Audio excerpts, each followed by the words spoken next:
Alhamdulillah untuk perkembangan hari ini, alhamdulillah cukup normal gitu ya teman-teman. Untuk pengaplikasian dari pemupukan di fase vegetatif dengan si pupuk cantik, magnesium sulfat dan juga NPK 16 Pak Tani gitu ya teman-teman. Serta ada rollingan juga dari si Profit Hijau, magnesium sulfat dan juga Malika. Alhamdulillah untuk pertumbuhan batang-batang atau tunas-tunas di bawahnya ya teman-teman, ini cukup banyak. Alhamdulillah ini sudah ada 1, 2, 3, 4, 5, 6, 7 dan juga 8 dengan yang ini ya teman-teman. Alhamdulillah makanya kita harus mengoptimalkan dan memaksimalkan dalam pemupukan di fase vegetatifnya ya teman-teman. Khususnya di awal pertumbuhan, kita harus tinggikan unsur hara nitrogen untuk supaya memacu pertumbuhannya biar supaya maksimal dan juga optimal gitu ya teman-teman. Dan juga untuk pertumbuhan tunas-tunas baru atau cabang-cabangnya biar supaya banyak juga hasil nanti makin gagah dan juga kokoh juga untuk tanaman kita gitu ya teman-teman. Nah untuk di sekarang karena ini sudah masuk transisi tahap awal atau dimana sudah muncul bajar berbunga gitu ya teman-teman, kita tinggikan unsur hara fosfor atau fosfat untuk supaya merangsang perakaran dan serambut-serambut akarnya supaya banyak biar supaya bunganya juga lebat.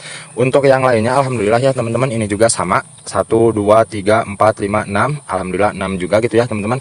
Dan intinya kita selain dari pemupukan yang rutin, kita rutinkan juga pengaplikasian pestisida, fungisida maupun insektisida ya teman-teman, biar supaya bisa menghalau dari serangan jamur patogen atau bakteri maupun kutu-kutuan gitu ya. Dan untuk yang lainnya juga alhamdulillah untuk pertumbuhan tunas-tunas atau cabang-cabang di bawahnya juga ya teman-teman, 1, 2, 3, 4, 5, 6, 7 hampir serentak di angka 8, angka 7, angka 6 gitu ya teman-teman.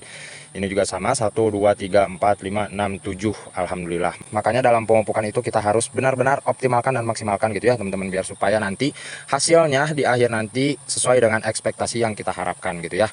Nah ini alhamdulillah untuk pertumbuhannya. Nah, jadi intinya kita harus benar-benar pemupukan rutin di fase vegetatif dan juga mensinergiskan gitu ya teman-teman. Di fase vegetatif kita tinggikan unsur hara nitrogen. Di fase transisi tahap awal atau di awal pembungaan kita tinggikan fosfor atau fosfat. Nanti di fase transisi tahap kedua atau di awal fase generatif kita tinggikan kalium. Nah seperti itu cara mainnya ya teman-teman, biar supaya sesuai keinginan yang diharapkan oleh tanaman itu sendiri. Biar supaya hasilnya optimal dan juga maksimal. Apalagi di musim-musim yang sekarang tidak jelas gitu ya teman-teman.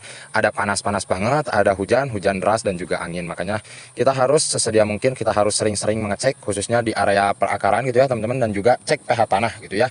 Cek pH tanah, jangan sampai tanah dalam keadaan drop. Kalau misalkan sudah dicek terus pH tanah dalam keadaan drop, kita harus buru-buru aplikasikan Malika, pupuk Malika gitu ya, biar supaya cepat untuk menetralkannya kembali. Nah jadi seperti itu. Pokoknya tetap semangat untuk semuanya ya teman-teman. Mudah-mudahan sehat yang dirawatnya, mudah-mudahan sehat juga yang merawatnya. Sukses terus untuk seluruh petani Indonesia. Salam dari Tani Dua Saudara. Wassalamualaikum warahmatullahi wabarakatuh. Sap sap madodet.